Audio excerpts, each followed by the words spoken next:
Hello and welcome to Free Coaching Friday. My name is Rone John. I'm the head trainer for Great Relationships University.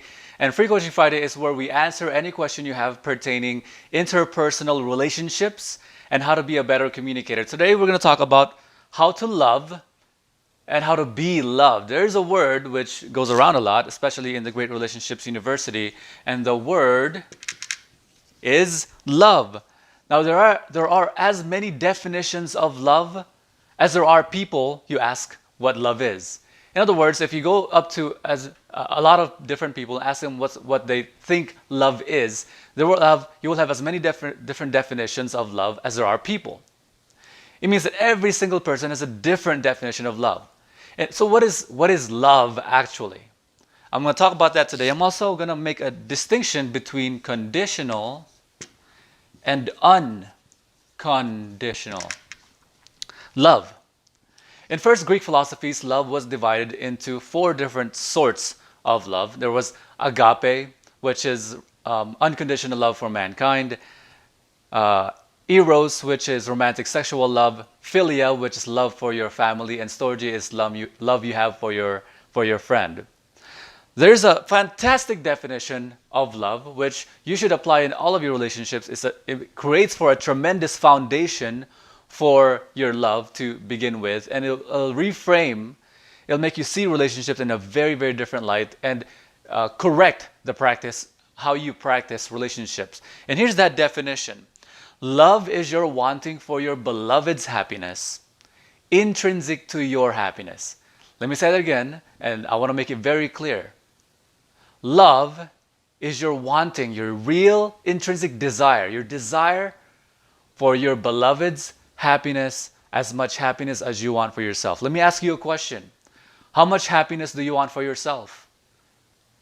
That's the kind of happiness you want to have for your beloved.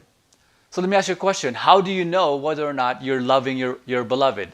And what's the test of whether or not you're demonstrating love or you're demonstrating not love? How you demonstrate love, you should check for yourself. Am I wanting for her happiness or his happiness as much happiness as I want for myself? If it's not the case, anything that is your lack, you're not want anything else other than that definition, meaning anything that is not your wanting, your desire for your beloved's happiness, as much happiness as you want for yourself, is a demonstration of your lack of love. That means jealousy, possessiveness. Those are not necessarily wanting for their happiness. So there's something called conditional. Imagine if you were to tell your beloved, hey baby, I love you conditionally. That wouldn't occur, right? Except this is how most people practice love. Conditional love by definition is if something occurs, I will love you. So most people only love their partner because the love is returned. I require you to love me in return for me to love you. I require you to be exclusive to me in order for me to love you. So there's another thing called unconditional love, which most people think they have, but they don't truly have. The irony. Unconditional love is you're wanting for their happiness. Meaning, this is unrequited love, meaning love doesn't have to be returned for me to love you. I love you unrequited. I don't need for you to return your love to me. I love you anyway. I love you unconditionally. I want you to do whatever makes you happy. It doesn't matter whether you sleep with me or not. It doesn't matter whether you're with someone else or not. It doesn't matter if we're in the same vicinity. Pursue the things that make you happy. I'm going to be fine. Don't you worry. That is unconditional love, and that's what you need to get to. That's what we teach you. You need to get to. Checking the time here. So, how to be loved? A fantastic question, Ron. How do I be loved? How do I become deserving of love? There's one thing that you must do. This is the most critical and important thing for you to be loved, and that is to love yourself. You must love yourself so grossly, so fantastically. You must adore and love and honor and respect yourself so much, more than anything else. It doesn't mean you have to be You check yourself out every day. Doesn't mean you have to be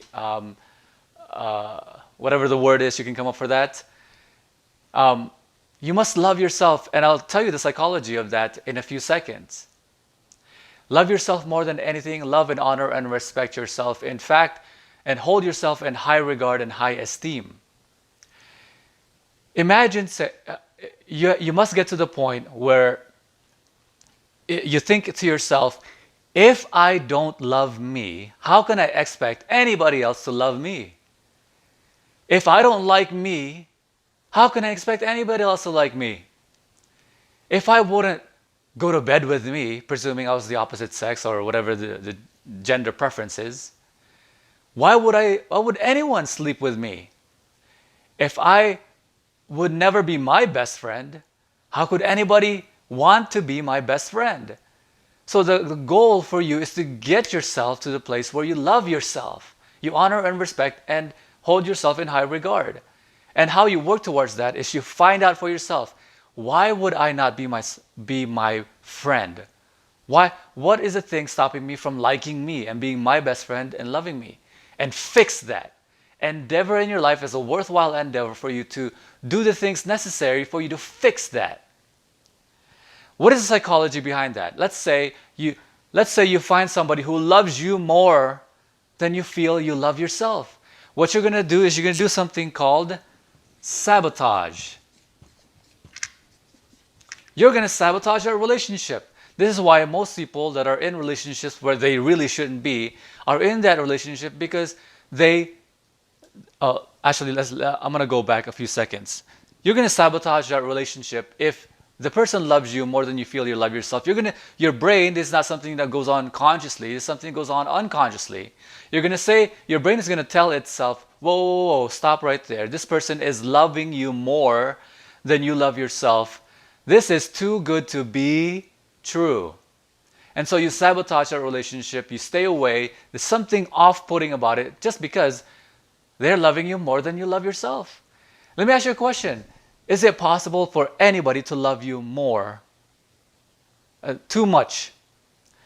I say not. There's a too much of a behavior, stalking, things like that. But you can never be loved too much. Unconditional love, not conditional love. And so what if they love you less than you feel you love yourself? What's going to occur is that you're going to be in a relationship where you hold yourself in high regard. And you're going to say, wow, this person loves me. You have high self-esteem. You won't stand to be in that relationship. Let me see the time here. 8 seconds. All right. So you won't be in that relationship for very long because you're not getting the kind of love you deserve. And you shouldn't be in that relationship. You shouldn't be in that relationship for very long. Good for you. And this is the reason that love yourself is the reason that a lot of people are in relationships where they shouldn't be in that relationship, where they don't get treated well, but they still are in that relationship because they don't hold themselves in high regard. They have a low level of esteem about themselves and low level of love for themselves. And so the love that they get is very low level, low quality. And even though they get beat up, they get berated, they get treated like trash, they're still in that relationship because it aligns with their level of love for themselves. So hopefully you appreciate that. Tag a friend, share this video with people that you would benefit this to. If you'd like to enroll into the Great Relationships University, an online course where you can learn interpersonal relationships and be a better communicator, see a GRU ambassador or go to greatrelationshipsu.com.